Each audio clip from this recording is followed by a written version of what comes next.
of the 6th of August 2025, held via Microsoft Teams and being streamed in the various live streaming platforms of the National Energy Regulator of South Africa, NERSA for short. With me today are the members here. I will firstly introduce myself. I'm Muzu Vugile Mkhize. I'm the full-time regulator member, primarily responsible for Petroleum Pipelines regulation, and I'll be chairing the meeting of today. With me as the members of the Petroleum Pipeline Subcommittee, as well as members of other committees within the energy regulator, which I'm going to be introducing shortly. I've got the part-time regulator member, the full-time regulator member, primarily responsible for electricity as well as pipe gas, Madam Nomfundo Maseti, who is a member of this PPS. May you greet those in attendance, Madam. Thank you, Chairperson. Good morning to members and to you, Chairperson. Good morning to the members of the public. Thank you. Thank you. I also have got the full-time regulator member being the CEO of NERSA, Advocate Nomalanga Stole, who's also a member of this committee. Over to you, Madam. Good morning, Chairperson, members, and everyone who has joined us from different platforms for this particular meeting. Thank you, Chairperson. Thank you. Also have got the part-time regulator member, who's also the chairperson of the HRRC, as well as being the deputy chairperson of NERSA as the whole organization, Madam Zandile Mpungose. Over to you, ma'am. Thank you, Chairperson. Good morning, Chair. Good morning, members, and greetings to members of the public who are following us through the various live streaming platforms. Thank you very much, Madam Mpungose. I have also Mr. Sibanda, who's a part-time regulator member, as well as the chairperson of the Information Technology Governance Committee, and is a member of this PPS. I know that he has been struggling to connect. I don't know whether Madam Masonga, he is now connected. Not yet, Chair. Not yet. You just alert me once Mr. Sibanda joins, so that we can accord him the right respects in terms of acknowledging his presence. Having said that, members, we've got the agenda here, and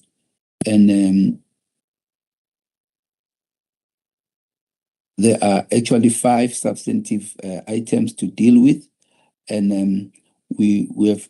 I'm looking at item 5 to move it from item 5 to item 9 to be the last item in our open meeting of today, which is the Cape Oceans Terminal application for a construction license.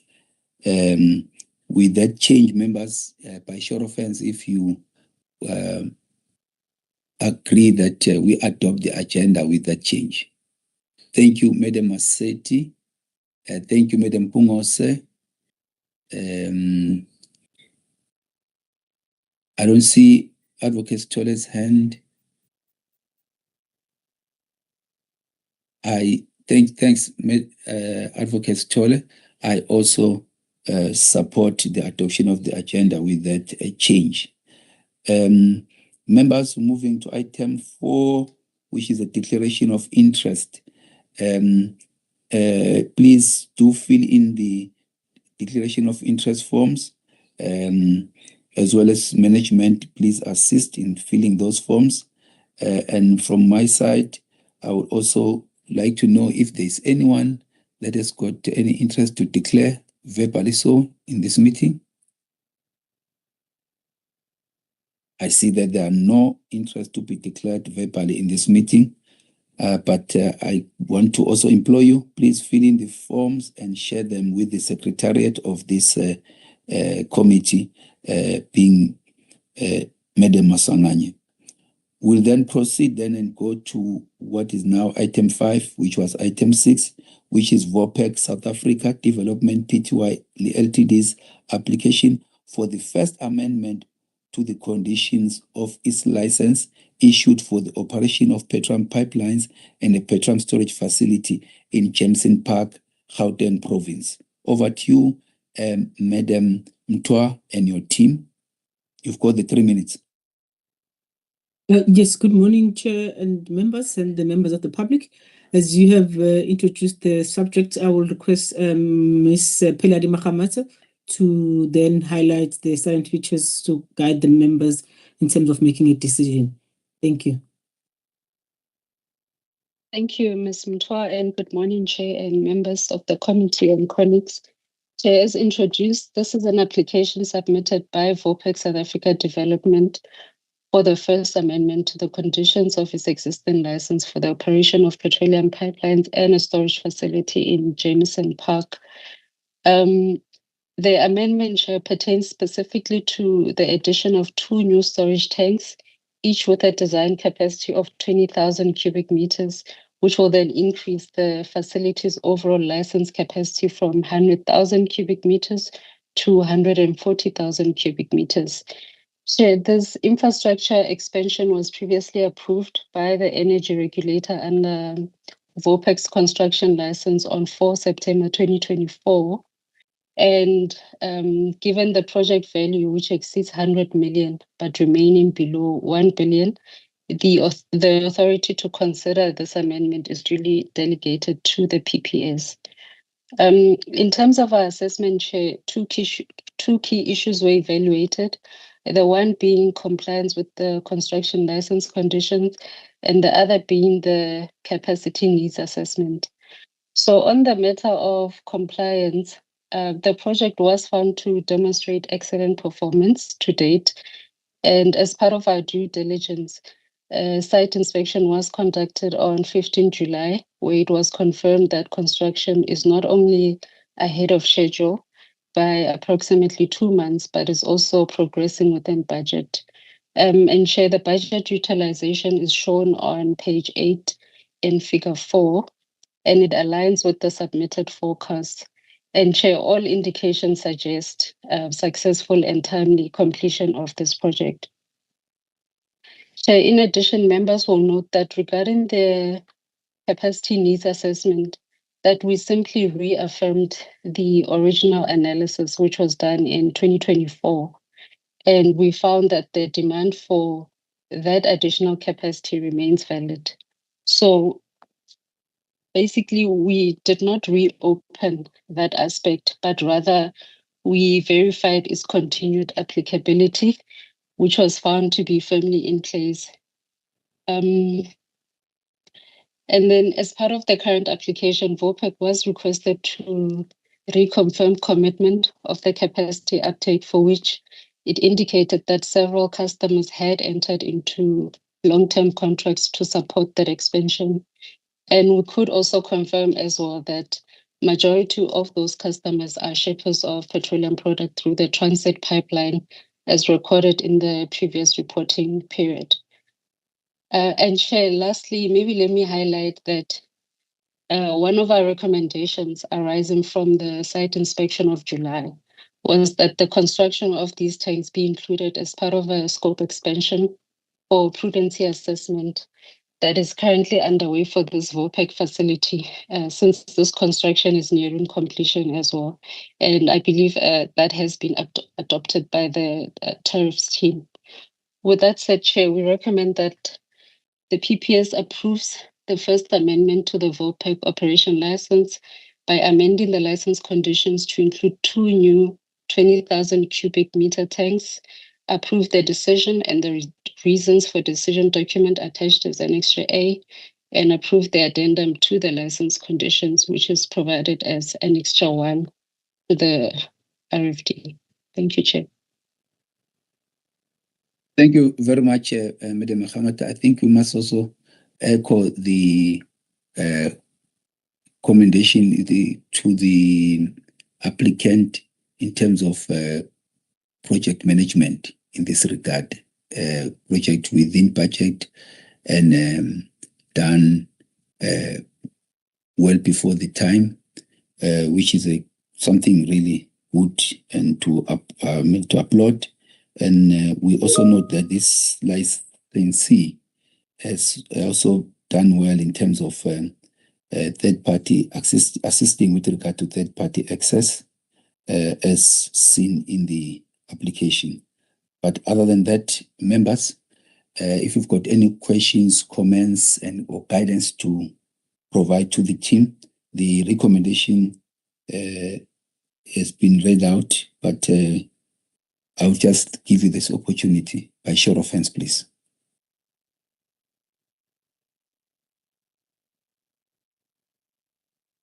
Madam Maseti, over to you, please.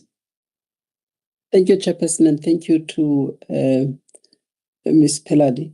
Chairperson, on the issue of confirmation of market demand, I think this is not a question to be answered by the energy regulator or for the energy regulator to make a submission of its own in motivating for the economic rationale for adding assets. This is a question that must come as a standard motivation by the applicant. So when you are adding assets, and remember that people are going to be paying for these assets, and that is why in the law there's this requirement of demonstrating financial abilities, not only from the viewpoint of the necessity and sustainability, financial sustainability of the applicant, but also from the viewpoint of that of the tariff sustainability or pricing by the people that are going to utilize this. So it is important that we are assured about the submissions made by the applicant in motivating for this, not for us to go and pull out what was submitted in respect of the other tanks at the time. But now they come and say, well, we want to expand. We're going to load the capex and capital expenditure, just put it there, and therefore the energy regulator makes a case for the applicant. That becomes problematic, Chairperson, because what we want to interrogate from our side is the economic rationale, so that we can be in a position to look into the necessity of spending this capital, whether this capital is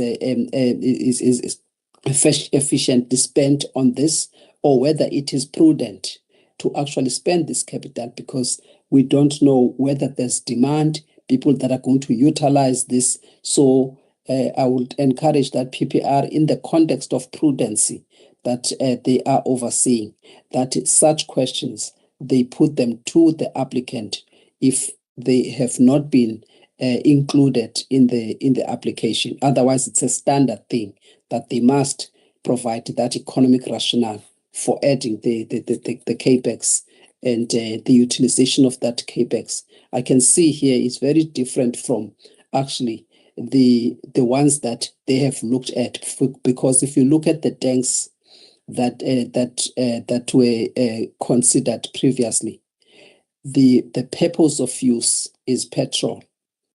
But for the 40,000 cubic meters of the two that are being added, it is stated that they are going to be utilized for diesel. Now, we are not getting motivation as to whether indeed there's going to be a uptake from these two additional tanks, and therefore that necessitated an inquiry of whether we do have customers to take up this capacity, and therefore the capacity is built in response to the demand for diesel, and that's why they are putting this. Thank you, Chair. Thank you. As the only question, or if you may just respond, Madam Mahamat. Thank you, Chair. I do take the the comments by Ms. Masetti, and I think we will consider some of those in the prudency assessment, which was currently underway as well. But maybe just to add context as well, is that in the construction application, we did analyze those commitments. And even in this application that's currently underway, they submitted the contracts that they had for the contracting of the diesel tanks. If you look at paragraph 6.4, that's where we listed the new contracts that they have. And these customers specifically requested capacity from the Durban facilities in connection with this upcoming infrastructure. Something else I lost. Yeah, Okay. I think maybe I'll stop there. I lost my train of thought. I did want to say something else, but it's all right. Thank you, Chair. Thank you. I think it's worth it to say this will be considered, and it was because it's also going to have, we are also going to have a prudence assessment, as you're saying. This should be included there, these two tanks. And also the understanding is that I think the important thing too is if you look at table 2 in terms of the tank details, underneath the note is that this entire additional capacity would be for storage of diesel. However, as stated by VOPEC, one of the two tanks has an internal floating roof to have the flexibility to change products, where you can use petrol or the unleaded petrol as may be needed. And therefore, the tank is connected to both the diesel and unleaded petrol manifold. I think that just wanted for the record, so that we don't seem to be looking at as if it's only diesel for the one tank. All right, Madam Masetti, I think are you covered? Just by, if you may indicate if you are sufficiently covered. Thank you very much, Madam. We'll then move to the recommendation, which is on page 10 of 41, under paragraph 14.1. States it is recommended that the PPS considers and approves the first amendment of the conditions of the combined license issued to VOPEC for the operation of Petroleum pipelines and a Petroleum storage facility in Jameson Park by adding 2 storage tanks, each with a design capacity of 20,000 cubic meters into the license conditions. The decision and reasons for decision document attached here to as Annexure A. And lastly, the addendum to the license conditions attached as Annexure 1 of the decision and reasons for decision document. By show of hands, members, if you support this recommendation. Thank you, Madam Masetti. Thank you, Madam Pungose. I do support. Thank you, Madam CEO. And thanks, Mr. Sibanda.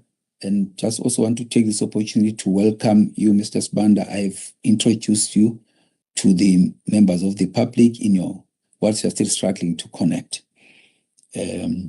With that, we now have dealt with this VOPEC amendment application.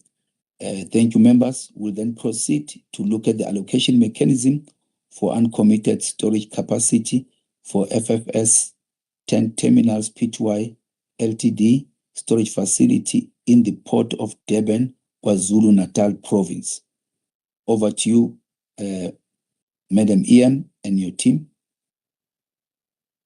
Thank you, Chair. I'll request Mr. Mapodi to highlight the salient features to assist the members to make decision. Mr. Mapodi.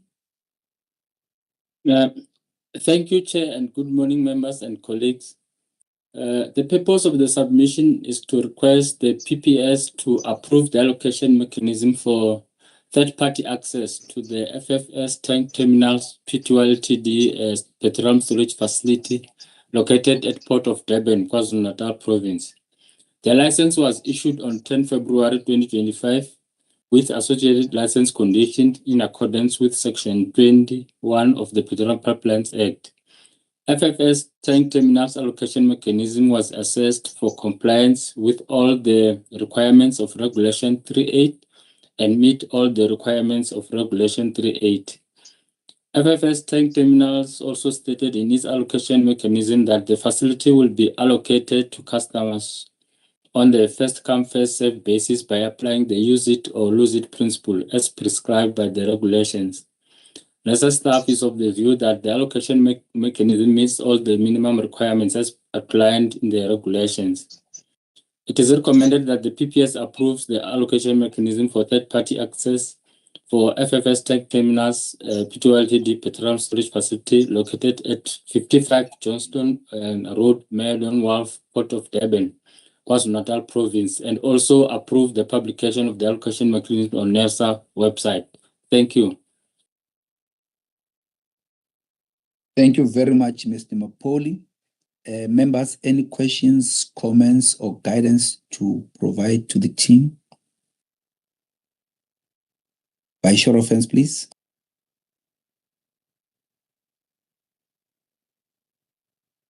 No hands. I see no hands.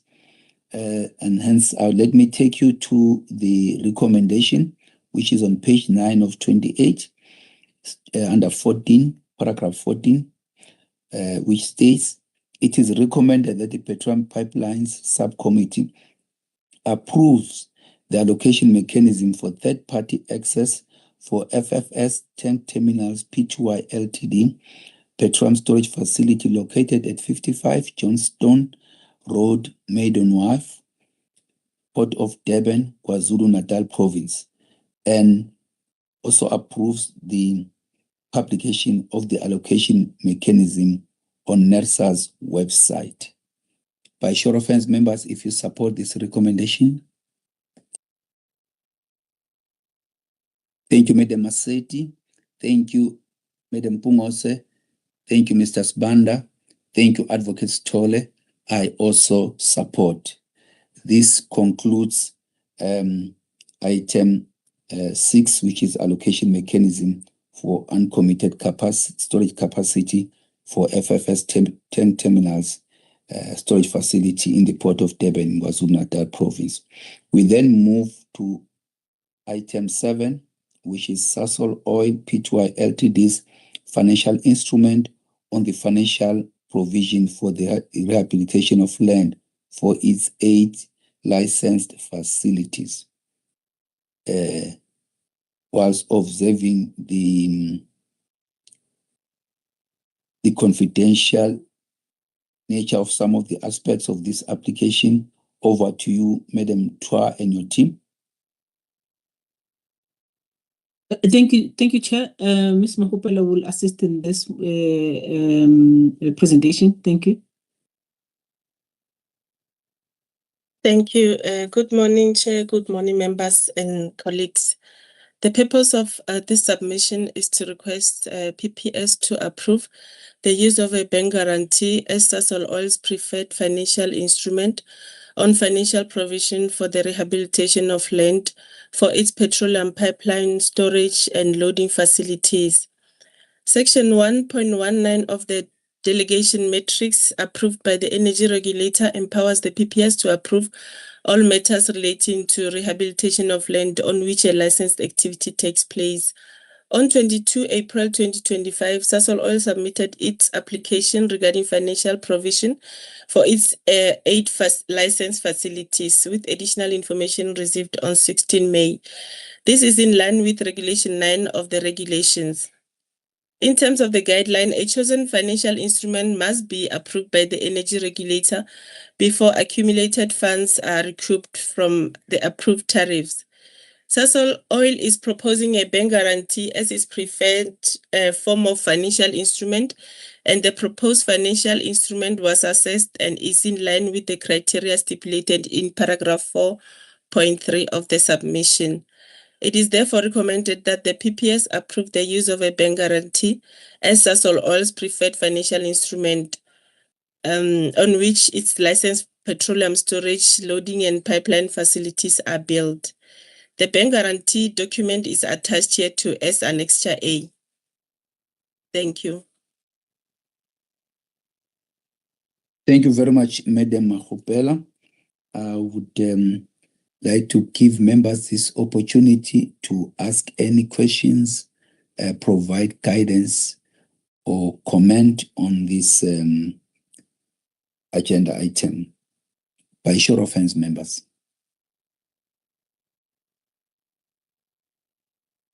I don't see any hands. With that, I will then proceed to the recommendation, which is on page 7 of 11, under paragraph 14.1, which states, it is recommended that the PPS approves the use of a bank guarantee as Sasol Oil's preferred financial instrument for financial provision for the rehabilitation of land on which its licensed petroleum facilities are built. The bank guarantee document is attached hereto as Annexure A.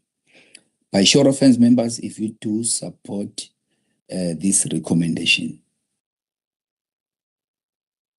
Thank you, Madam Maseti. Thank you, Mr. Sbanda. Thank you, Advocate Tole. Thank you, Madam Bungose. I also support. This then concludes item 7, which is Sasol Oil's financial instrument on financial provision for the rehabilitation of land for its 8 licensed facilities. This then takes us to item 8, which is the withdrawal of a tariff application by Strategic Fuel Fund Association for its crude oil storage and loading facilities in Saldanha Bay, Western Cape Province. It's brought here for the attention of the members, noting that the withdrawal was actually done at the point at which there was supposed to be a public hearing held to deliberate on this application. It was withdrawn, and then subsequent to that, it was deemed prudent that in the spirit of being transparent as a regulator, and so to regulate in the sunshine, we need to have this presented before this committee. Over to you, Madam Twa and your team. Chair, Ms. Kosi will assist in terms of presenting this one. Thank you. Good morning, Chairperson. Apologies, Ms. Kosi is struggling with her laptop. I'll therefore introduce the submission. Chair, as you have indicated, the purpose of the submission is to request members to note that SFF withdrew its application, its tariff application for the crude oil storage and loading facilities at the port of Saldanha. And the withdrawal was on the day of the public hearing. And I think the simple recommendation, Chairperson, we're making on this one is for PPS to note that the tariff application was withdrawn by SFF, and we are expecting a new tariff application to be lodged, also given that there are no approved tariffs for those facilities. Thanks, Chair. Thank you very much, Madam Boko. The recommendation is on page 8 of 8 under paragraph 14.1, which states that it is recommended that the PPS notes the withdrawal of tariff application by SFF for its storage and loading facilities in Saldanha Bay, Western Cape Province. However, members, if there are any questions or comments, feel free to raise your hand. I see none. May I then request that by show of hands? Oh, there is a hand. Okay. Chairperson, it is not to discuss the merits of this matter. However, I do want to understand what the team has done in respect of the non-compliance, because I think it is important, and these are kind of things that we should always be, make sure that licensees are in compliant, especially if the tariffs are going to affect customers or other parties that are utilizing the facilities. So I do want to understand what action has been taken given the non-compliance with the license conditions in respect of the tariff. Thank you. Thank you. Let me go to Mr. Sibanda. Mr. Sibanda, see your hand is up.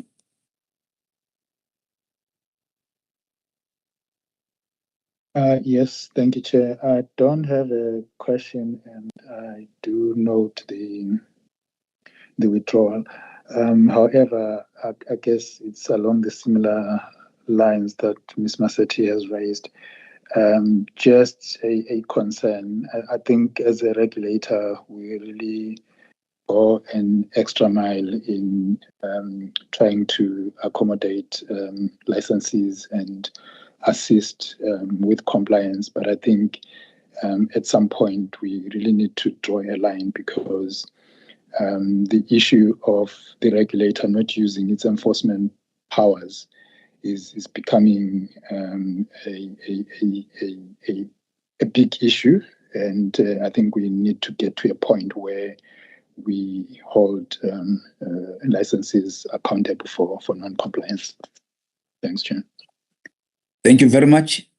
May you then respond? I expect the HOD for PLC, Mr. Untit, to also weigh in, as well as Madam Mahupela.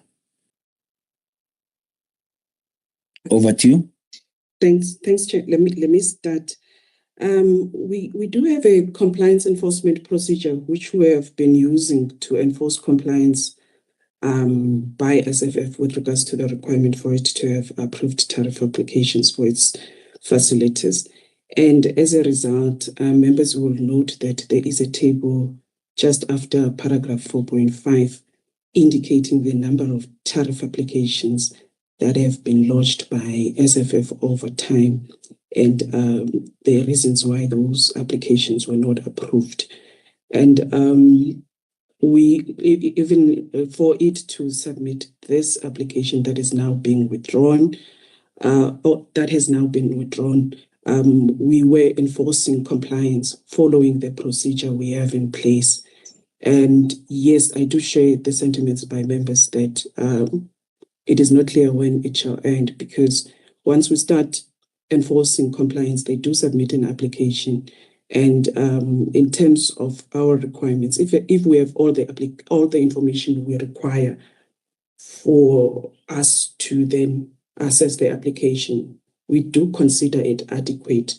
And we have been also having tariff workshops with SFF to ensure that the application that is submitted is compliant with our tariff methodology requirements. And we were really hopeful this time around that it would be sent to finish and would have approved tariffs in place. However, following the objection by one of its customers, then SFF decided to withdraw the application in its entirety. I hope that suffices, Chairperson, from our side. Thanks. Thank you. I know that, but I would prefer that we also outline in terms of the letters that the procedures that you follow in terms of writing to them to confirm that. I must also say that the challenge has also been on the I'll say the legal side, in terms of them being more on the crude oil side and bringing in some challenges, which I thought by now, if there had been those amendments in the legislation, it would have really sufficiently addressed them. Unfortunately, it's how also the legislation is covered in terms of requiring of a person to correct the contravention and then having to take time with that, and also not dealing with recidivism in a manner that one would anticipate. So it's deeper than just a simple following what the law provides. It's a need also for the law itself to be legislation to be amended. But I see, before I get you, Mr. Untit, I see your hand is up, Mr. Massetti. Yes, Chairperson, it is a follow-up. I think the provisions of the Petroleum Pipelines Act are similar to the Gas Act.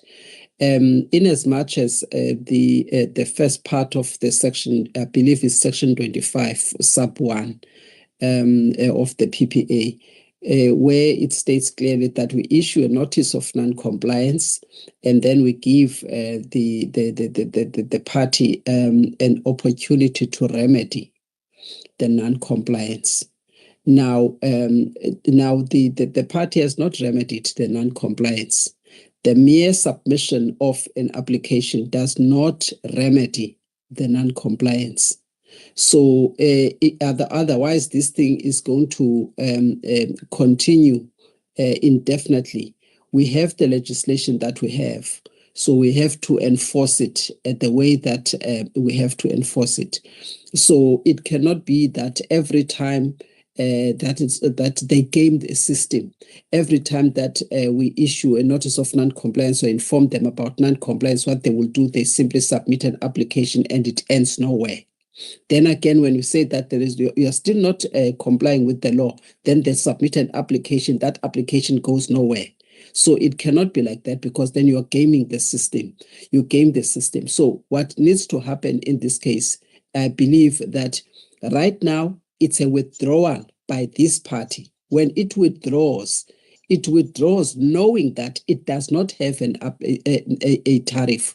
So the fact that we were trying to be understanding from our side all along that at least there is an application before us. The application does not cure the unlawfulness of the fact that there is no tariff in place. So I do believe that since the first part has been fulfilled of asking them, and the fact that they still do not have the tariff, and the tariff was being processed by the regulator, they've withdrawn, then that you move to the next step of sitting as a tribunal, because they don't have the tariff. They sit as a tribunal. You gave them sufficient time to remedy the non-compliance. So the next stage is to sit as a tribunal, because the problem has not been cured. Thank you.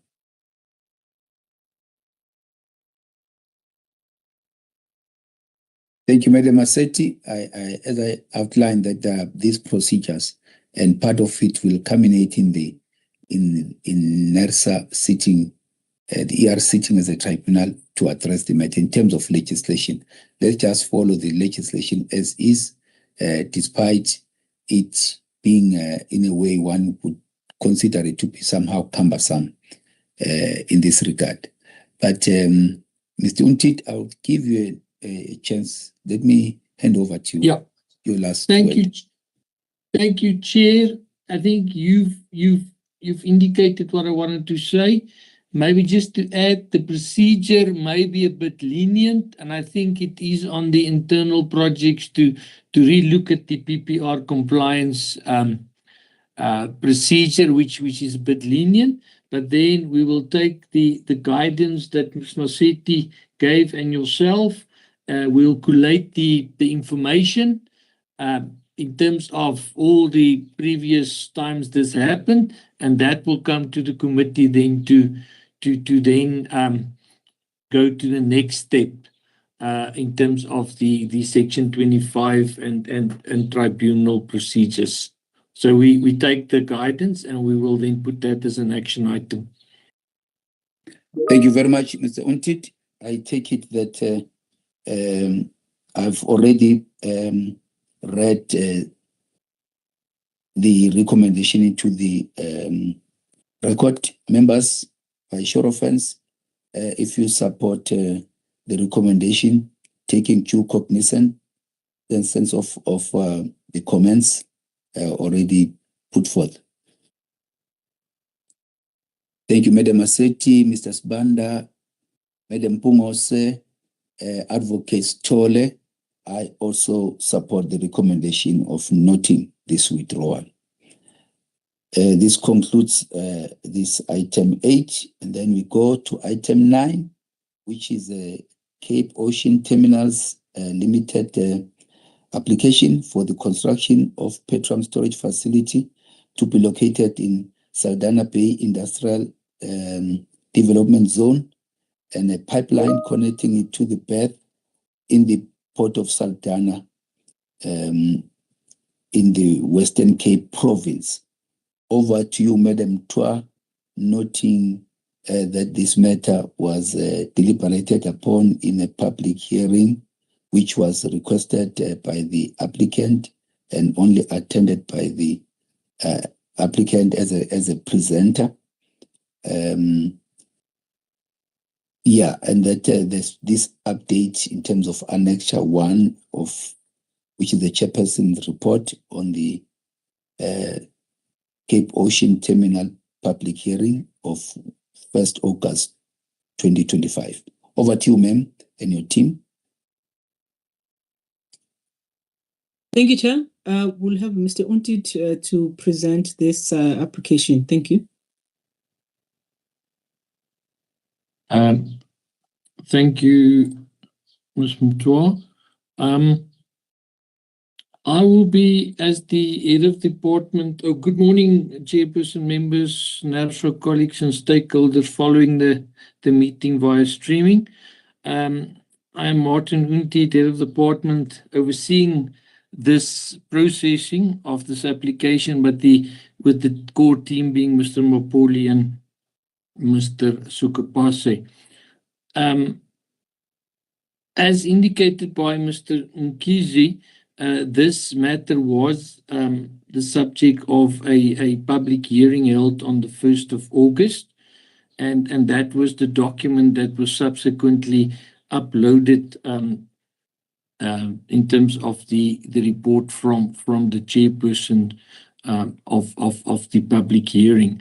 But just for the record, the delegation to consider this matter as outlined in the submission, it does fall within the delegation of this committee to consider and then make recommendation to the energy regulator, and this is due to the investment amount for this phase 1, which exceeds the delegation threshold, the number being confidential, but in the document.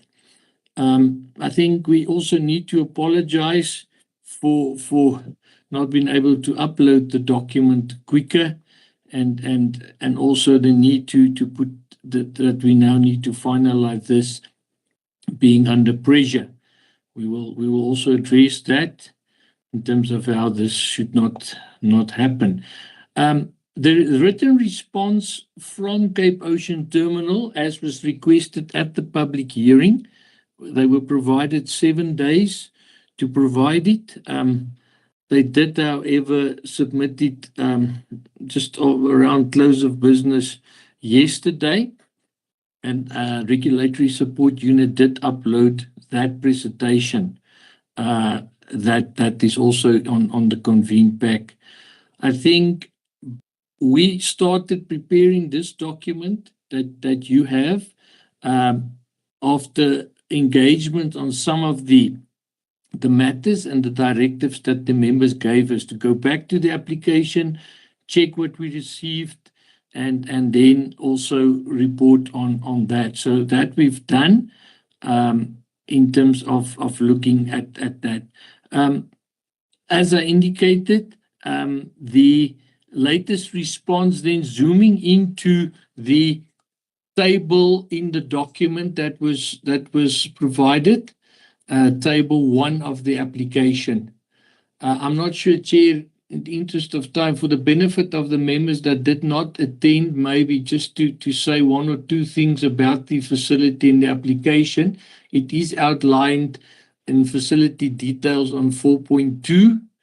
I will discuss the clarification of those capacities now as part of the question. That was one of the questions. But yeah, it's just outside, as shown in the figure in the document, outside the port limits in Saldanha, on the Saldanha Industrial Development Zone, and then it interconnects to the port, to the facilities to be constructed by SFF in terms of a ministerial directive from the Department of Transport that they should be constructing those facilities, and then this short pipeline will connect to that facility. So in terms of clarifying the questions from the members, also read together with the presentation. In table 1, I think, it's page 4 of the document, noting then the names and the figures I may not be able to cite, but I'll guide you to where it is as best as I can, to the numbers that's in yellow, highlighting and strike through. So the first question was firm commitments from the financiers of the project.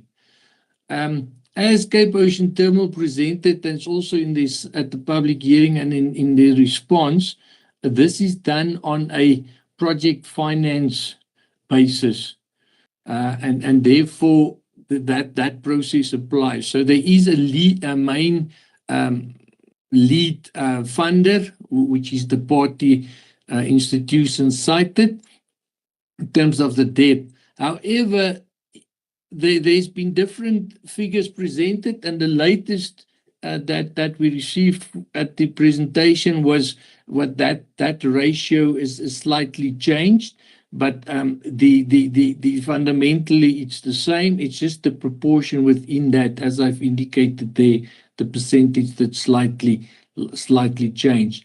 I think the key aspect the members also asked was the injection of the equity, which is one of the conditions of the term sheet, the indicative term sheet that the funder has put on table. So I think that's one of the key things we wanted to highlight. Then in terms of the second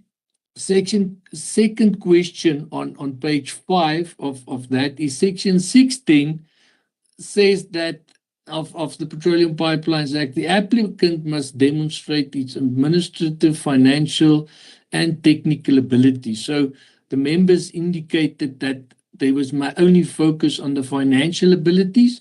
So the text that we've put in the table in the right-hand column is basically the proposed text to enhance the administrative and the technical abilities of the applicant. So that is additional text. The third key thing was the tariff policy that the applicant is going to use. That has been clarified in a meeting held, looking together with the financial model, but also now in the written that came in. So they did confirm the NERSA methodology was used as the basis for determining that rate of the off-taker that that want to use the capacity. So in terms of that's the update in the table. And then secondly, we did confirm, was one of the instructions, the financial model, and we did receive that, and it was again revisited to check. So that confirmed some of the factors. Then, just to clarify for the members, one of the questions, what was presented at the public hearing had different numbers in terms of the project capex, as indicated in item 3 there in the right-hand column. However, this application currently with the energy regulator is only for phase 1. However, they already, as part of the design, also an economies of scale, they're already looking at the second phase. However, what is before the regulator is phase 1, and the number there that's shown is in the financial model. So that is still a valid model, if we can put that in terms of that input parameters. The fourth key question was the offtake agreements that exist in place on the project.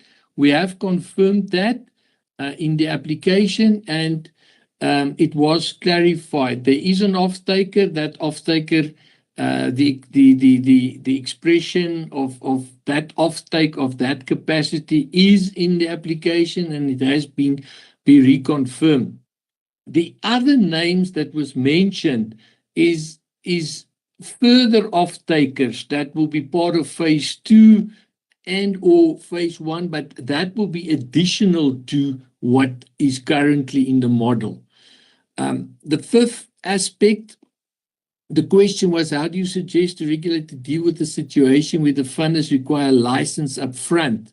So this is the matter of, is the NERSA license needed before they would grant the funding? That was discussed and clarified with the funder in a meeting that NERSA did its own due diligence meeting with them, and they did confirm that it's not a prerequisite currently, but at the time of the financial or the application for the funding, that will be one of the things that the due diligence they will be doing will then include that all the regulatory approvals have been met. They have given, the members also had a question on the final investment decision. And I think that is in the response that was given, it is covered, but it is also stated in the document. That was one of the questions the members had. Then the first phase versus second phase and the capacities.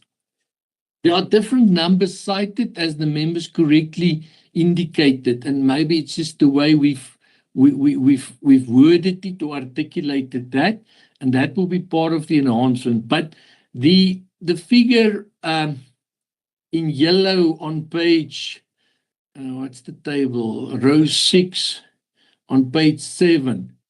That lesser capacity is the operational capacity of the facility. So in terms of the facility details, it will be 8 tanks, but there's also auxiliary equipment like slops tanks. Now, slops tanks cannot store product. Therefore, it doesn't form of the licensable capacity that we put. So we've confirmed design capacity. They use the term shell capacity, which is the theoretical capacity, but practically the lesser value is what's available. So that I try to explain in that why there is discrepancies in terms of the numbers, but the design capacity to be licensed is 155,120 cubic meters, and that is based on the design, but then operationally you cannot achieve that, and it's less. So that will be updated. Almost there at the end, the equity injection, as I mentioned, is in a meeting with Nedbank. We also confirmed that, or the funder, and then that they confirmed that is the situation. So I think that is maybe the one key point we wanted to flag to the members, and then the response that came now, that will be the final assessment on that. I think, Chair, the final investment decision date, the members asked, I did indicate in the table, they indicated it to be then early in 2026. The actual dates are given there. And then other enhancements, there was also questions about the pipeline and who built what. So I think that has been clarified, and there is a diagram that shows exactly where the interconnection will be done. So SFF, in terms of the ministerial directive, will build that part. And then just inside the TMPA premises, there will be interconnection, where this pipeline will seek to interconnect, but any other potential party that wants to connect then to be done at that point. And then we did confirm that, therefore, it is a pipeline as well as a storage facility that that is part of the application. In conclusion, as indicated, they've now presented directly to the members to hear the arguments in terms of the proof of the financial abilities. The assessment of the staff is Section 16 of the Act is not clearly prescriptive on what that entails, but that is the assessment that the regulator will be doing or has done. And I think the clarifications has been provided, and there is an off-taker that will basically take that out. That brings me to the question one of the members or the panel had in terms of third-party access, and the fact that the Act should requires that there should be access to any uncommitted capacity. So based on that agreement, that is for the bankability of the project. However, NERSA will enforce the provisions of the Act that if that is not utilized, other parties should also have access to that. I did indicate that we've done a preliminary assessment based on the financial model. Now, normally you'll see I blanked it out, this paragraph 6.5. Normally the tariff, once approved, is not confidential. However, at this point, it's still indicative in the sense that it's still to just assess the viability of the project. But in our assessment, and PPT team has assisted us in terms of competing with other facilities in say, Cape Town, of a similar nature, that's the assessment, as you can see there in paragraph 6.5, of what it will yield, which seems reasonable. It's let me put it this way, it is comparable with the other facilities, noting it may be a bit higher, but it's also a newer facility. That facility dates back a number of years. I think, Chair, I'll stop there with the recommendation. Maybe I'll hang on to that, and when you want me to read that, or should I read it now?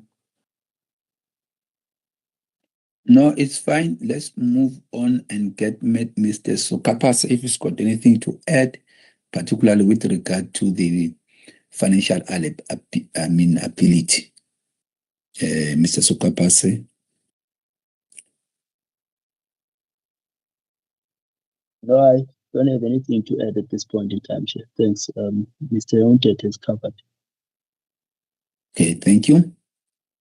Maybe, Chair, just to give comfort to the members, there was also a new financial statements provided by the applicant yesterday as part of this response. So that's just the newest, latest. We did receive, I think, 2 or 3 years previous statements. That is in the analysis. So this is just now the latest version that's become available since the financial year has closed and that. So just to, if the members it's not like we're getting it now for the first time. This is another set of financial statements to adding to what we've already got in our analysis. Thank you. EM, anything to add? No, not at this point, except as Martin indicated, we do acknowledge the time it has taken, and we will address this in future. Thank you. Thank you very much from the PPR team. Members, any questions, comments, guidance you'd like to provide to the team by show of hands, please?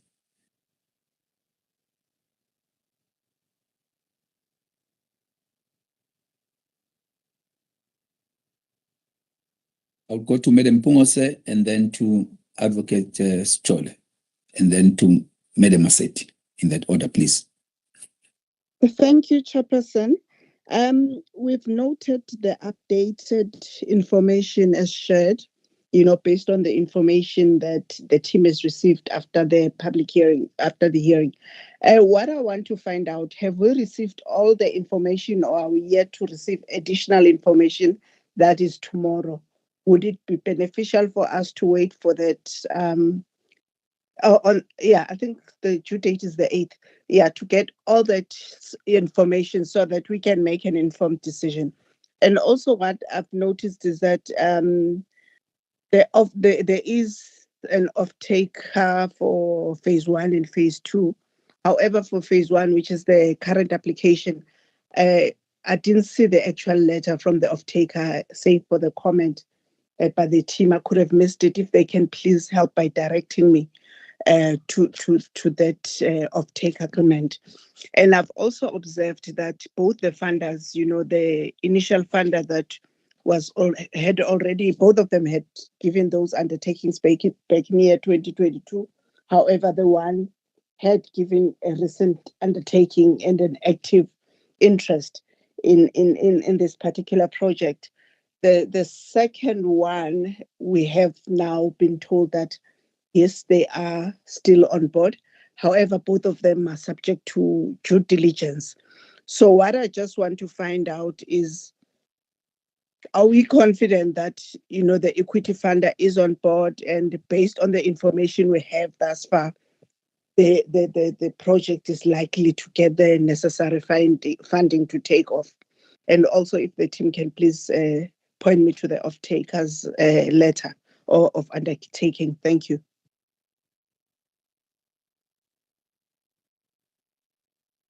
Thank you very much, Madam Pungase. Over to you, Advocate Stoll.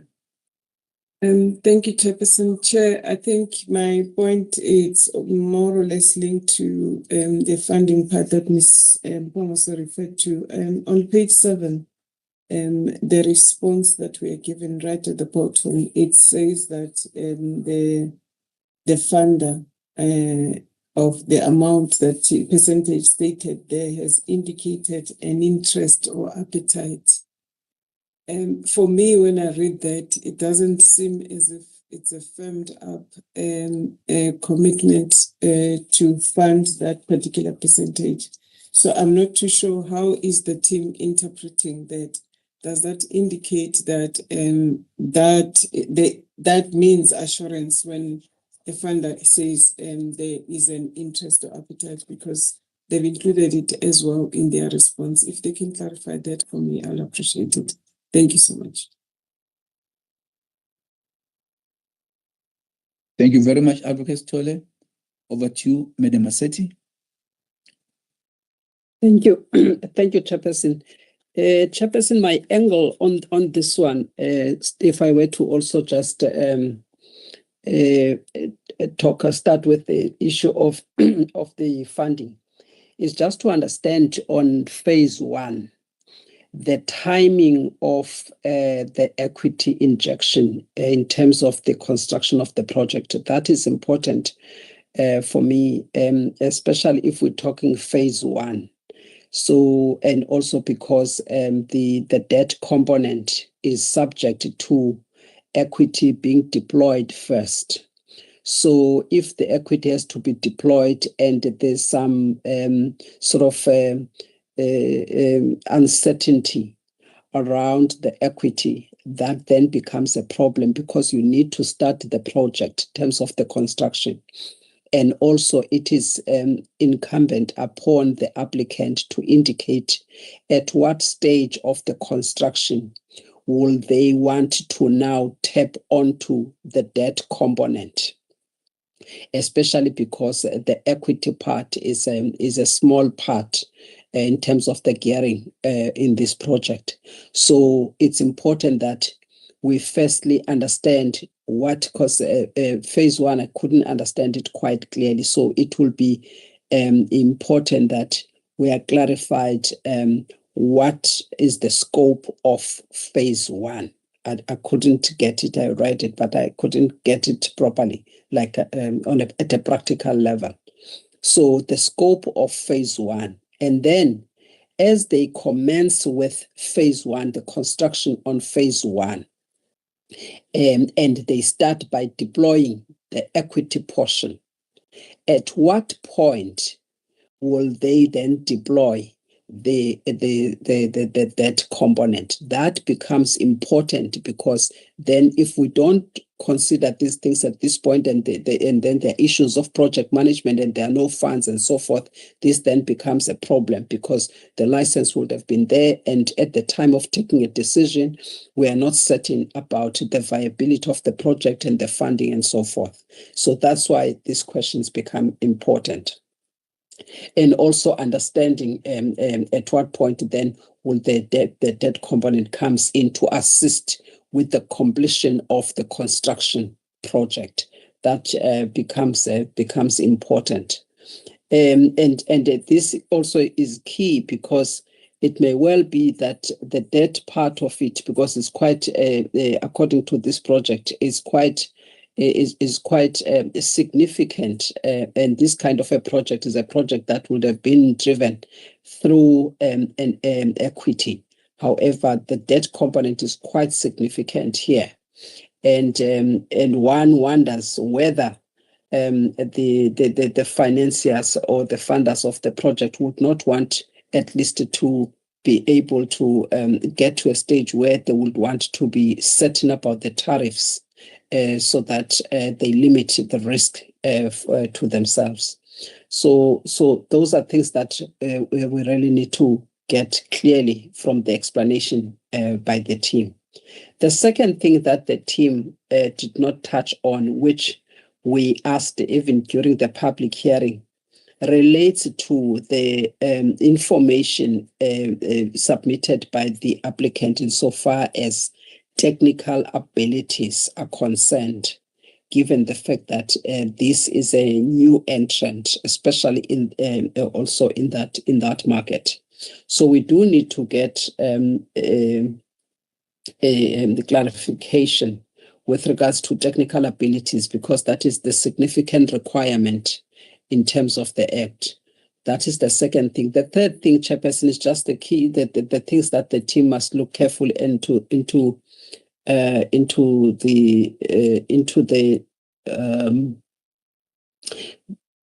the capacity, because I see 155 plus cubic meters, and then I also see 150.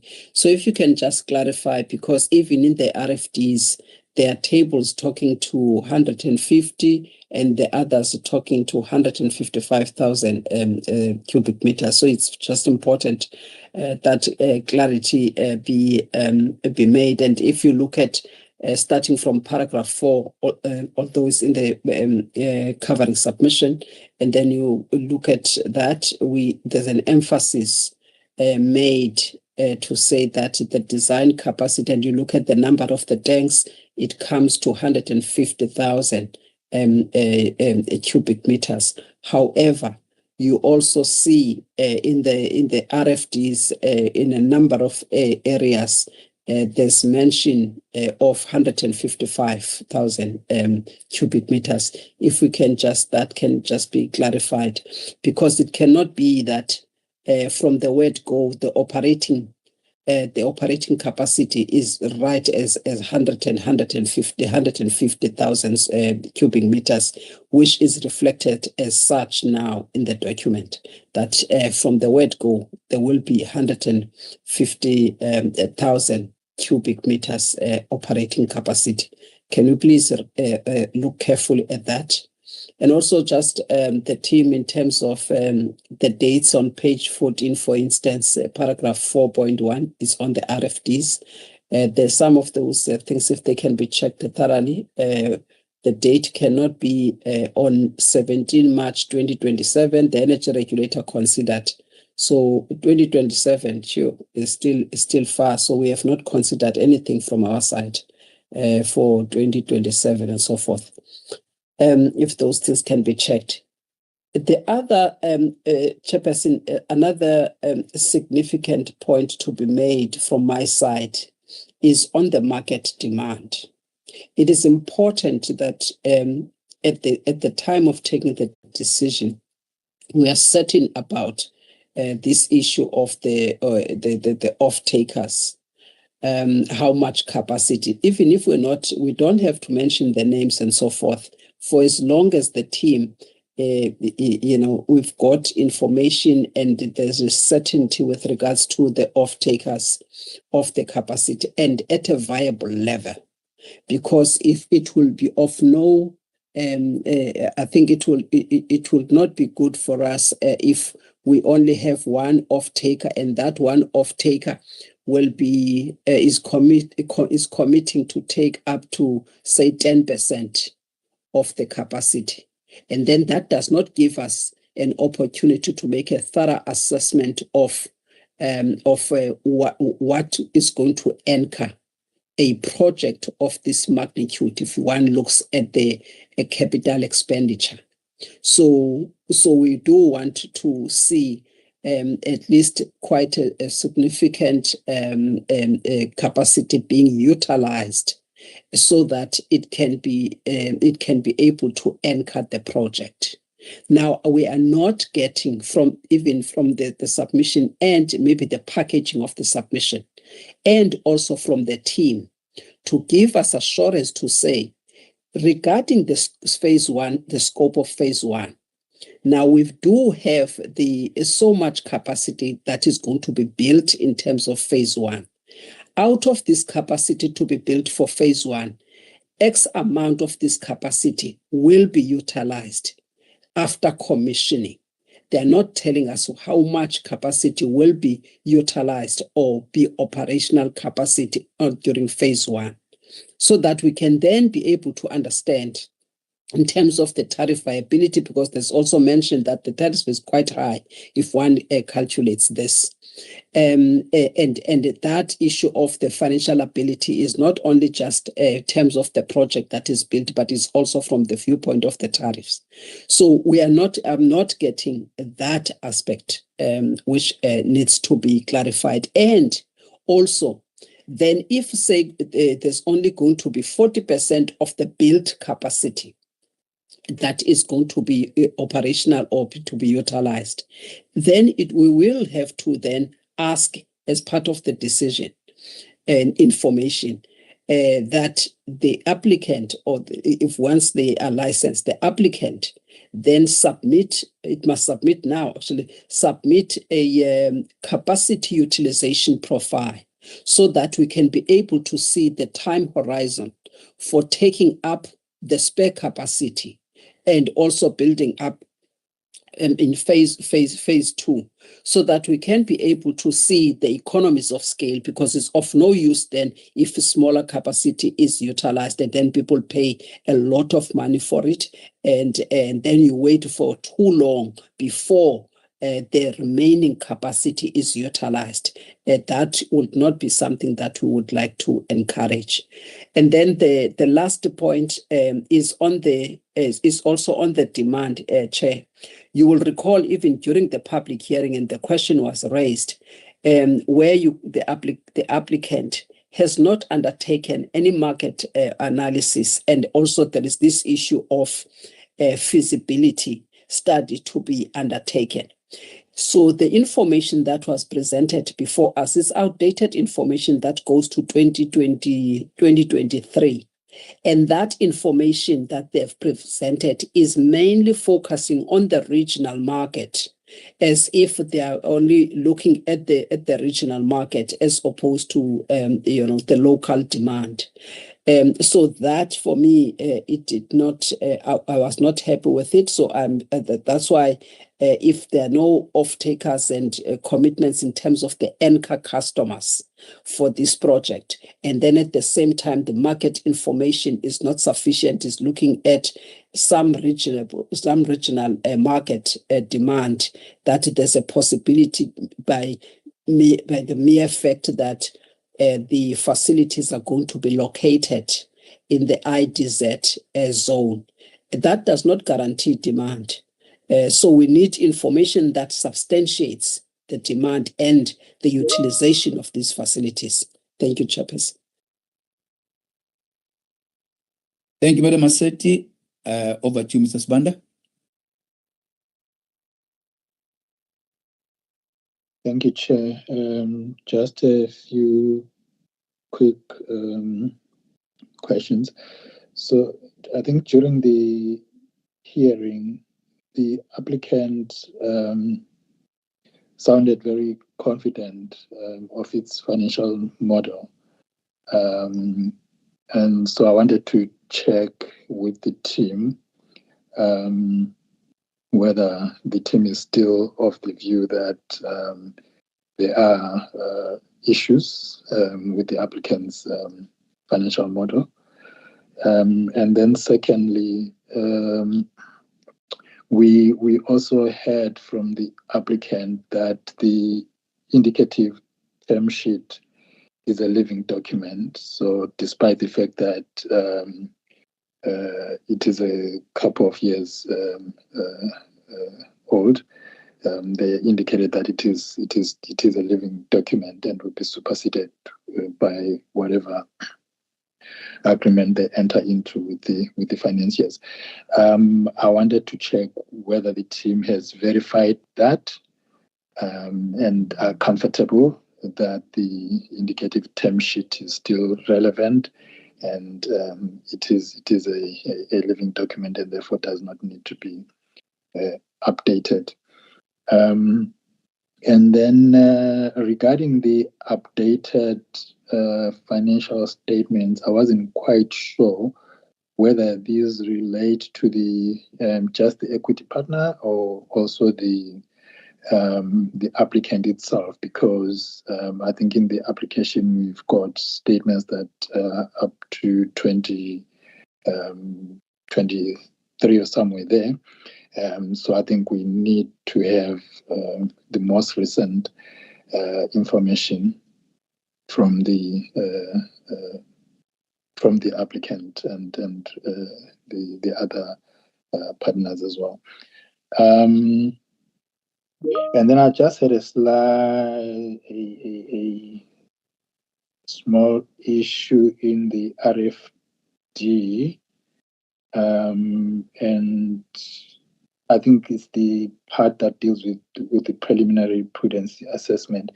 If the team can just have a look at figure 3 on page 24 or 54, because I'm not too sure why we are measuring the rate of change year on year instead of just measuring the actual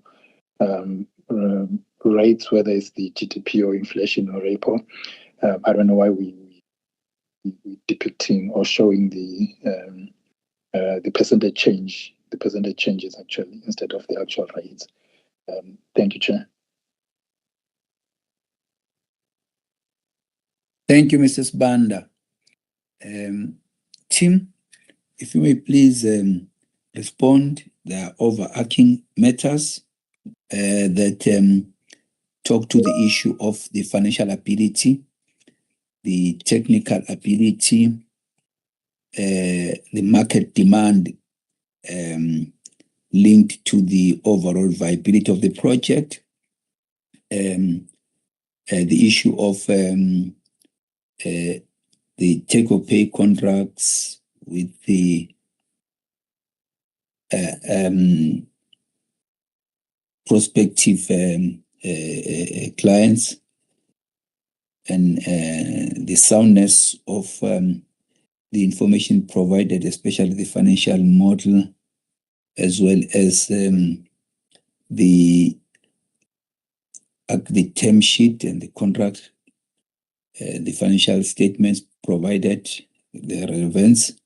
And then there are other things that you just need to work on, just to provide clarity and certainty.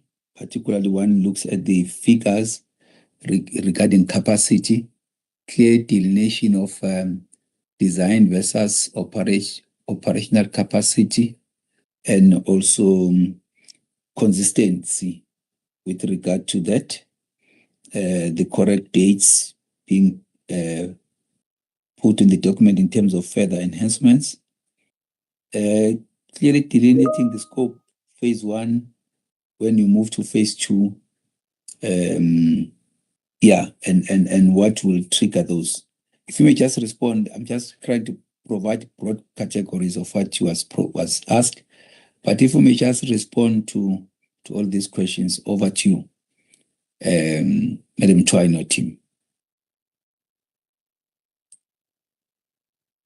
Chair, Mr. Sokopasa will start and then Martin. But just to indicate that in terms of the information that we were expecting on the 8th of August, we did discuss with the applicant and reminded them that the meeting will sit before the due date. So they've made an effort to respond to all the questions. So the document that was received yesterday afternoon responded to all the questions that the members had put forth in the public hearing. I therefore do not expect any further submission with regards to the public hearing responses. Thanks. Mr. Sokabo, you can come in, and then Mr. Utit.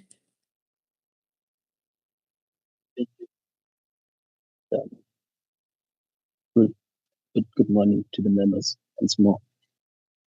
Let me deal with three key questions on the themes: financial abilities, the demand or the necessity of the facility from the perspective of demand establishment. I think the other key issue pertains to the term sheet in terms of its applicability given its period at which it was constructed, for the year specifically. So let me start with the financial abilities. I will try to not refer to the name of the funder. I think it is common cause as to what the name of the funder is. The fact of the matter is this, members. The members are correct to interpret the term sheet as having a condition which says equity shall be injected prior to debt. The debt component comes from the funder, the main funder, the key funder that we all know. Now, the issue is this. If equity is not injected, debt will not be injected. So there would be no funding coming from the key funder. What we have at the moment is the letter of interest. From what? From the key equity provider, which I'm not going to state the name, right, which the applicant indicated during the public hearing. That equity interest letter, as Advocate Nomalanga Stole indicated, is indicative of the willingness to provide or fund, but there is a disclaimer in that letter which subjects that interest to due diligence being conducted, right? Now, my honest opinion is this. If the key funder requires an equity injection prior to providing debt,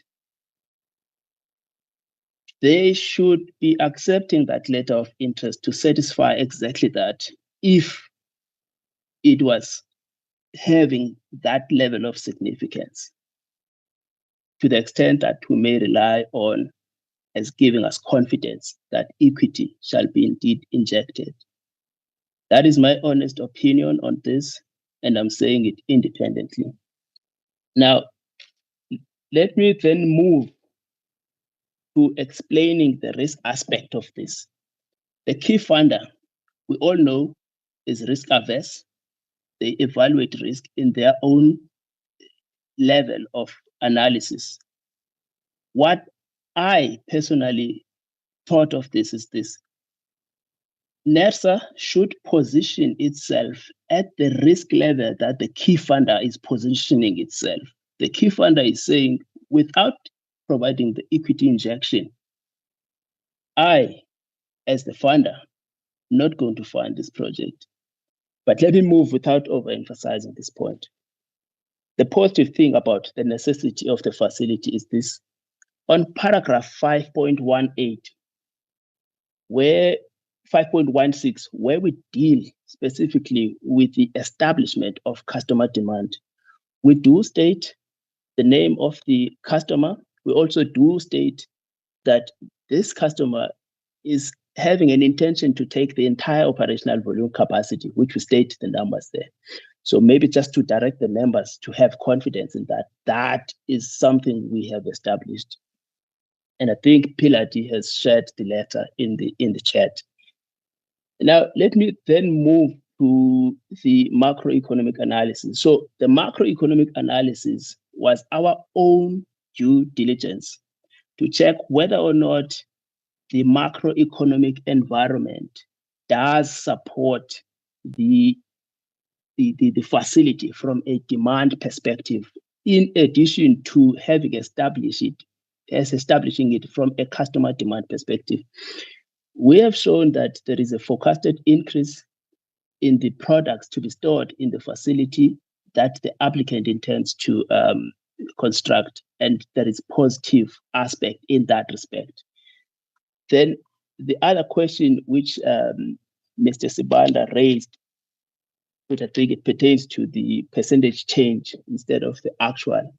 Now, the reason for us looking at the percentage change rather than actual, we do understand that the actual states the level, but we also need to be cognizant of the responsiveness to demand is basically coming from the change that comes about rather than the level. Hence, we put more emphasis on the rate of change rather than the level of the change, so that we may look at the extent to which then there may be response or the responsiveness of the demand to the changes rather than the levels.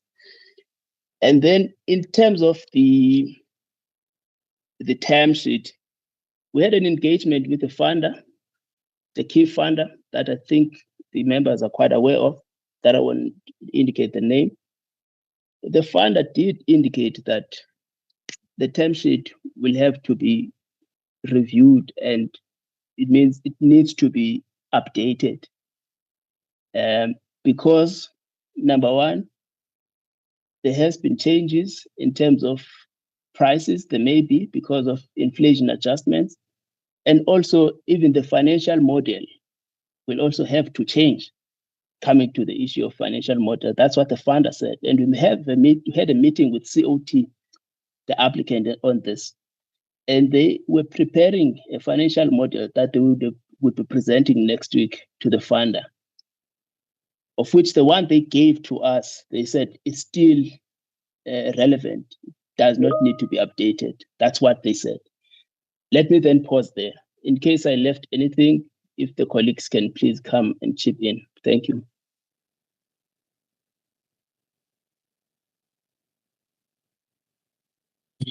Yes, I was just looking at the chat. So I think indeed the first question, the letter from the off-taker, I think that Madam, we will have to share with you, but there is a definite expression of interest document that I've got. I'm not sure, maybe Mr. Sukapasi can, knowing better of all the documents that they've assessed, but we did get a document relating to that offtake from that offtaker for that capacity, which is basically then the entire capacity to start off. So to link up with that, so I think maybe we can just check the letter that we put in the chat, maybe the funder rather than the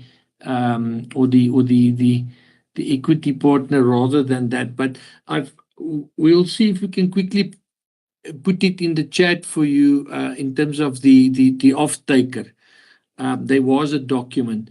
I think Mr. Sukupasi has dealt with the others, but maybe then just I've put in the chat there a few things. Let me just run through them. So the first one, in terms of the project timelines, this was presented to the members on the 1st, and I think it may have just been also re-provided to us in terms of... Sorry there, Mr. Unchi. Yes, sir. I note what you have put in there.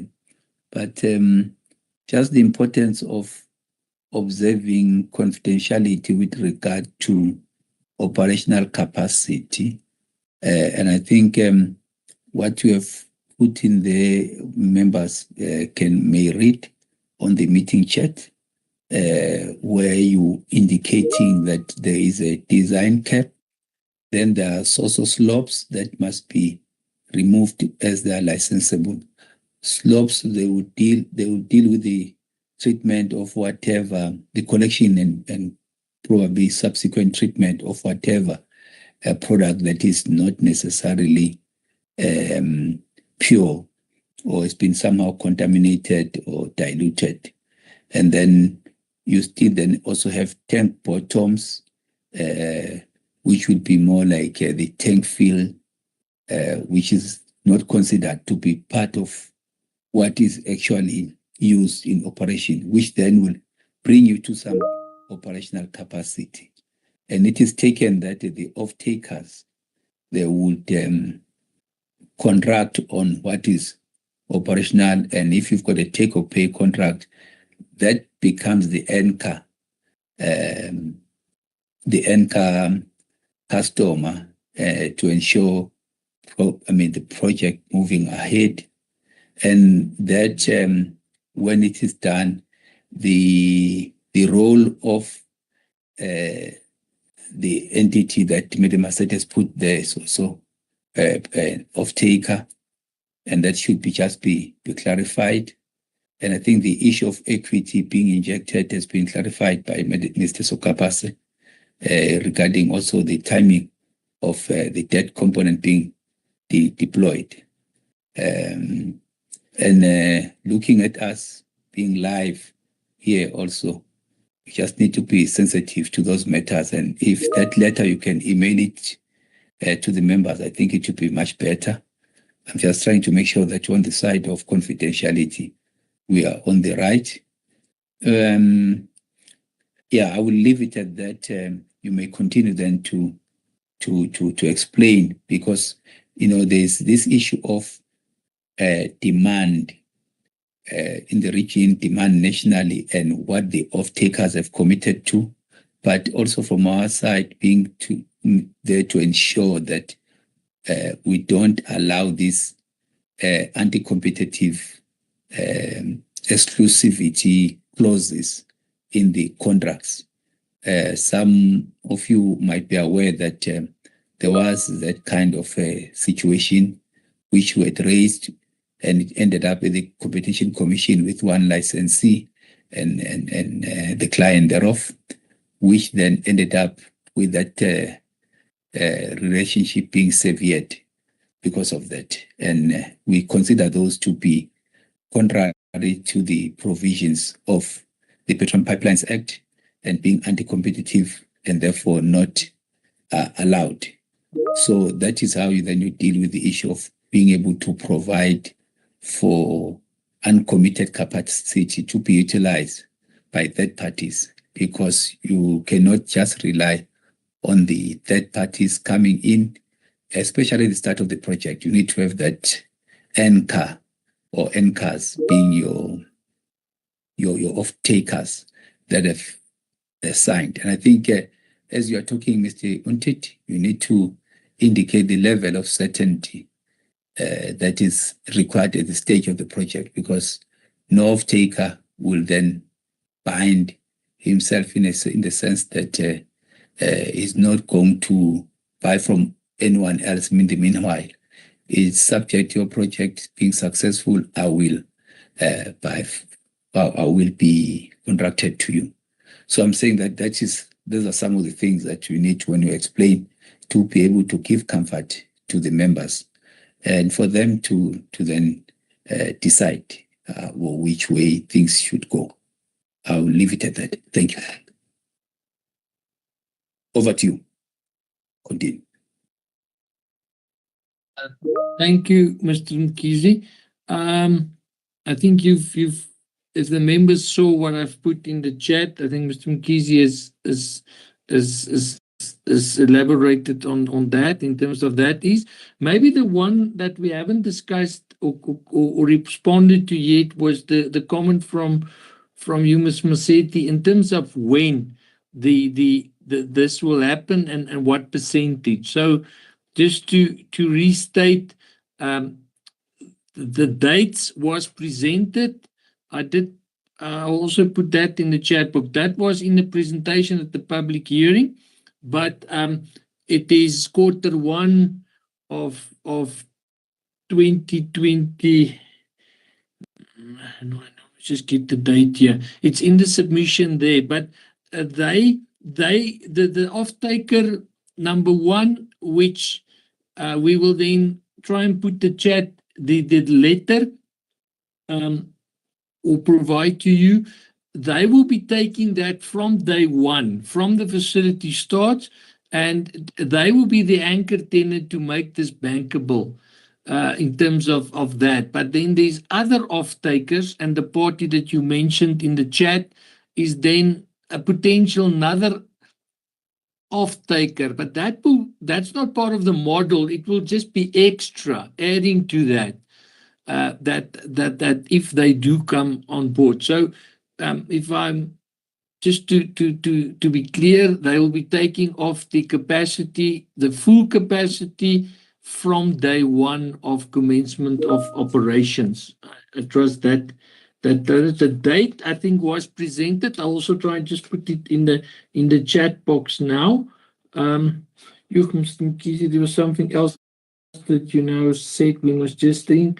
And then just to reconfirm that Mr. Sukupasi did say we actually met and did our own due diligence.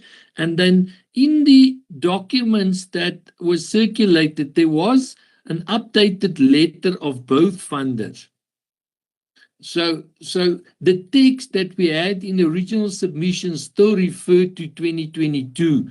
However, we did get subsequent documents as like a month ago or dated very recently in terms of both the equity part as well as the debt part. And I think then you indicated the use of equity. In this case, this is what the applicant presented. I'm not making a case for them.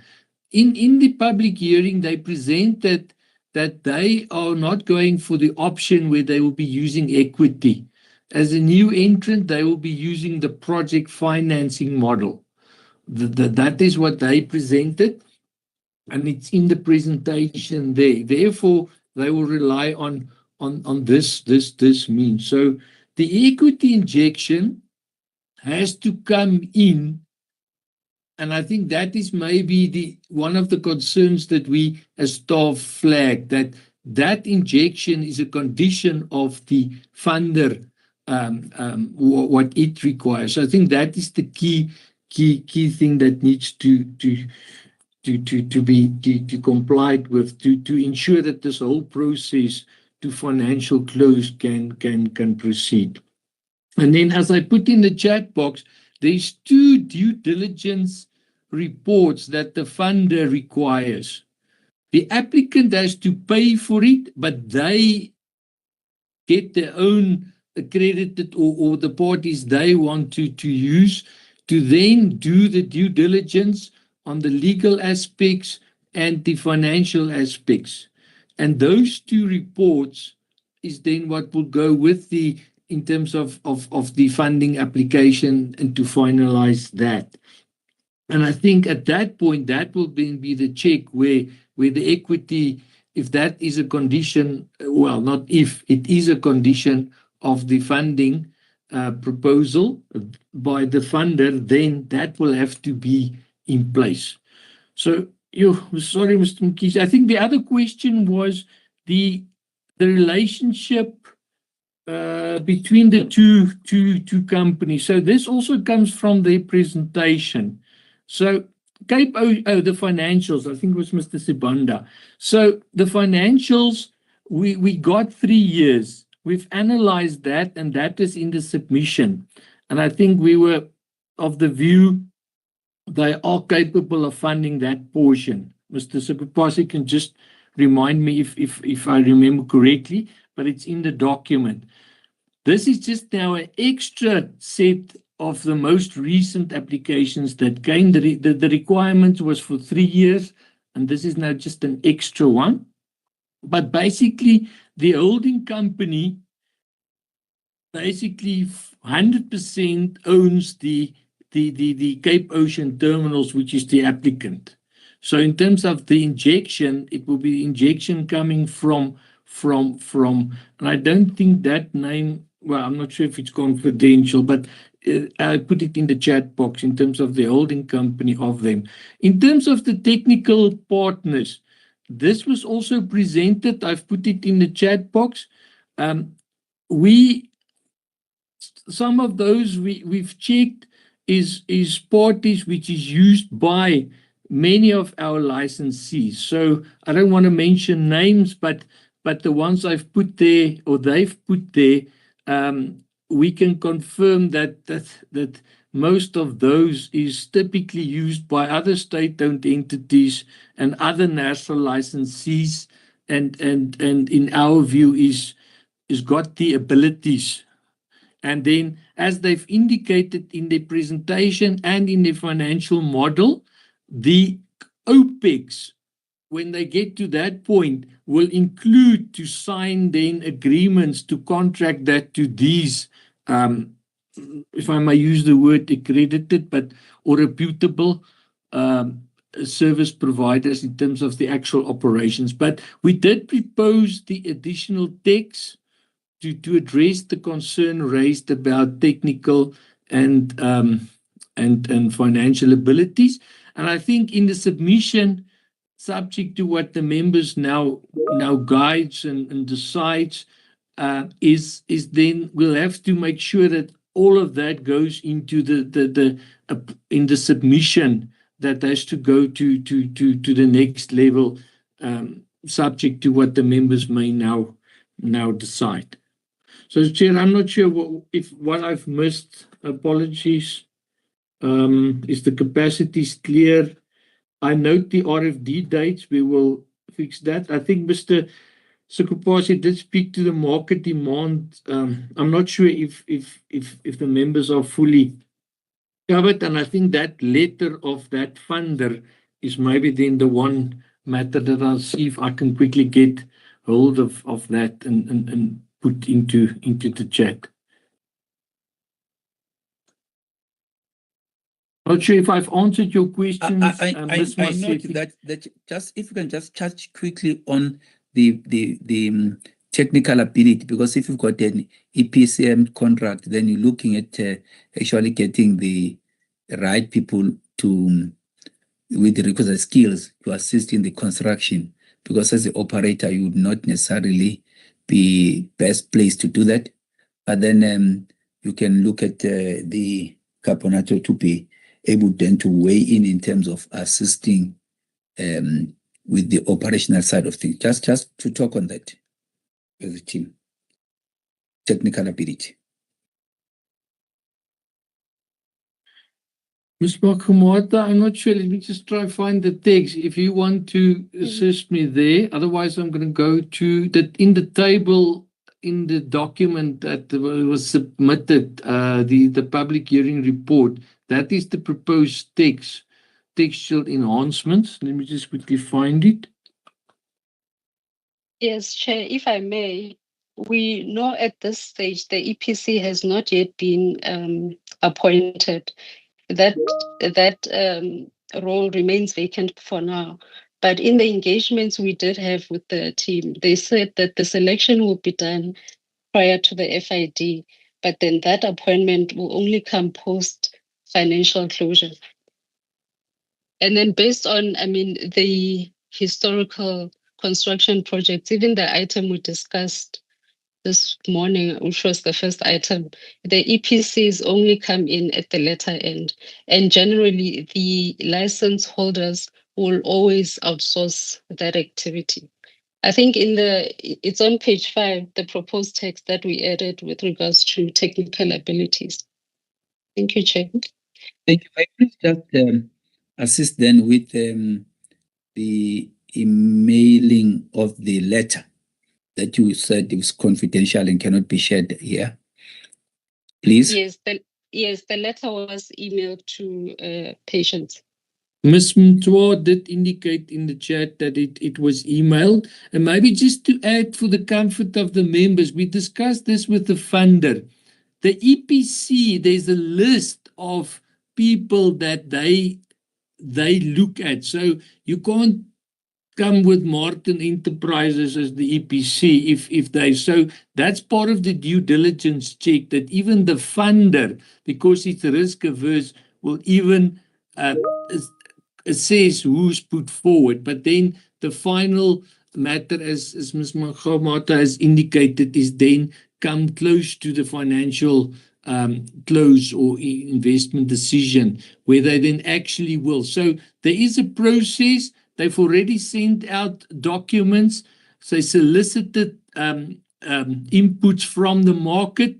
Those ones will be part of this report that goes to the funding as part of that due diligence. So that's why also you can't appoint EPC now, because it's also in a way linked to the whole funding application, and the funder also their advisors doing that due diligence on that part at that point.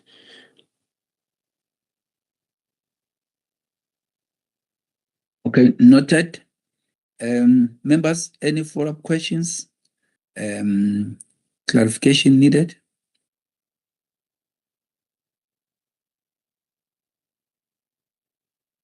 If not, may we then move on then to the recommendation?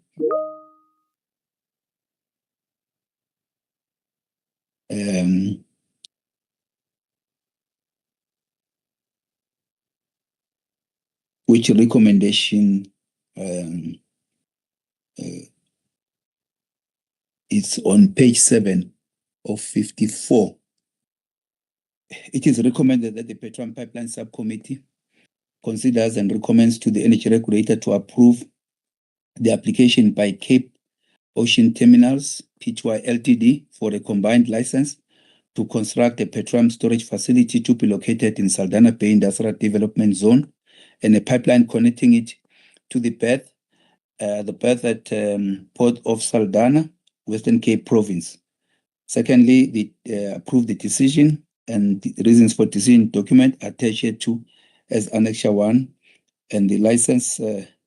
Thirdly, the license conditions attached here to as Annexure 2, subject to the enhancements that the members have put forth during the deliberations in this meeting. By show of hands, members, if you do support.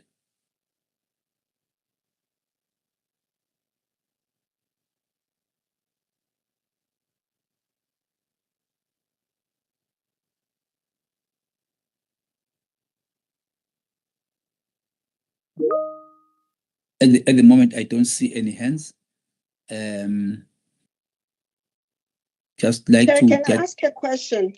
Is it possible to delay this until all the enhancement has been incorporated in the report and then a decision is made thereafter? Is it at all possible? Because there's quite a lot. There's lots of loose ends that still need to be tied up. So I think it would help for us to get a complete document to consider that we can recommend to the energy regulator, unless it can be done via round robin, if at all possible. I think putting forth that, as I said earlier on, that in the team was saying we need to expeditiously deal with issues.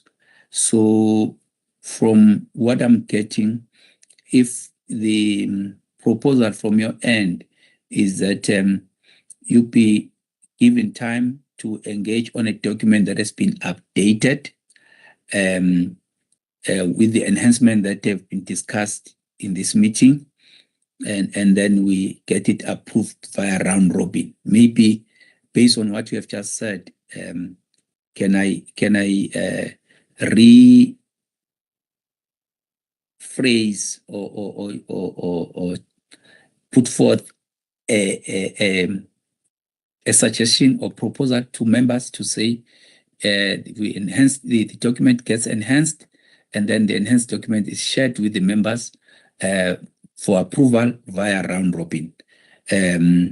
Would you be amenable to that suggestion? By show of hands. Thank you, Madam Pungose. So only Madam Pungose. Thank you, Mrs. Banda. Madam Massetti, Madam CEO.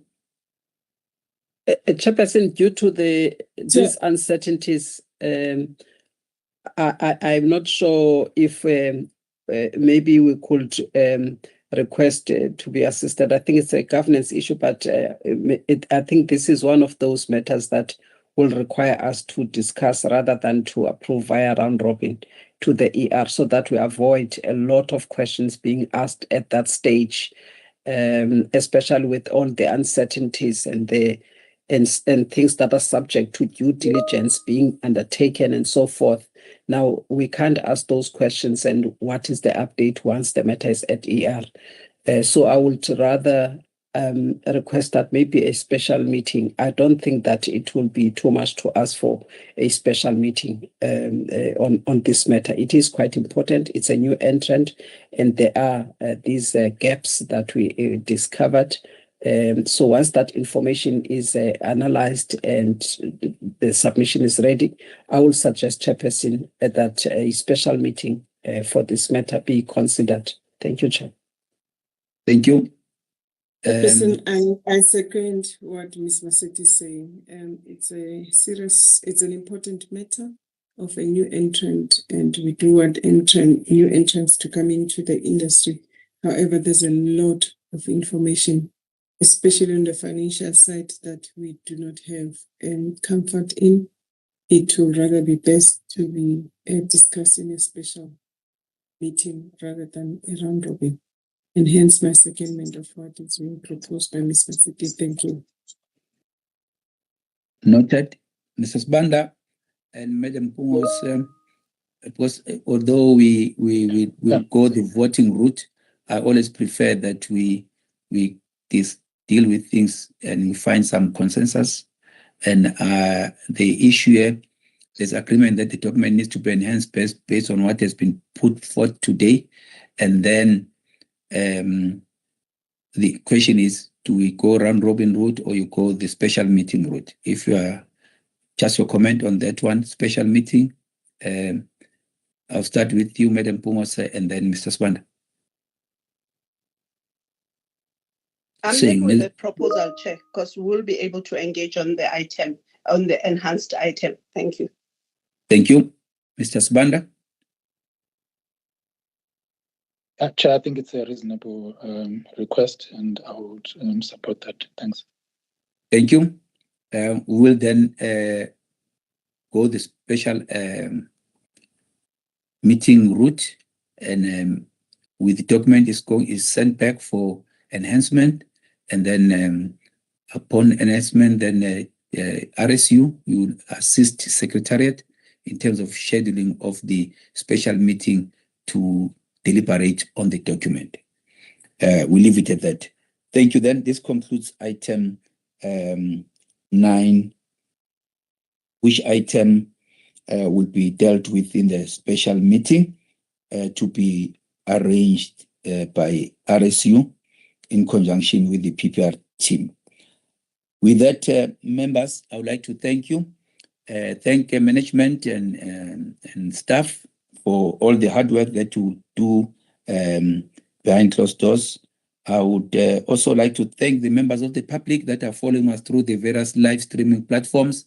By merely taking interest in our work, you help actually to keep us on our toes and to help us in our trust to continuous improvement. With that, the meeting